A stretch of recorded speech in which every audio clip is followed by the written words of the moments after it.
Nakatamad bumangon. Ano ba yan? Ang lamig-lamig pa sa labas.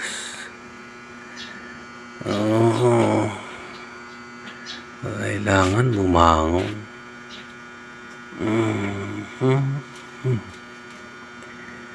Ano kayang magandang ulam ngayon? Sarap ngayon, hotdog jumbo, chicken frank. Yan. Makapagligpit muna.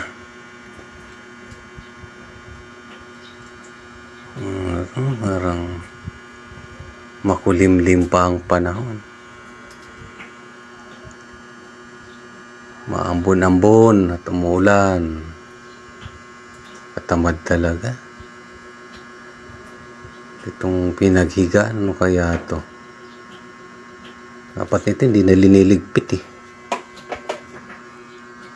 So kailangan para maayos ang higaan, para pag dumating si Darling, maayos ang higaan namin.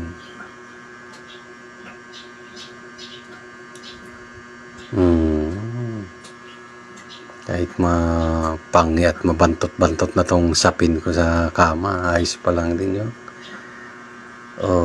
Nakakauhaw talaga.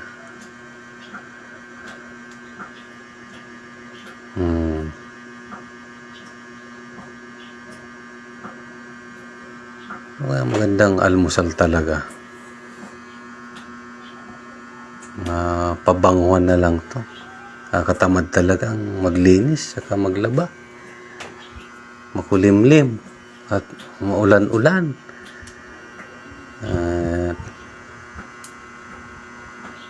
Puro kalat.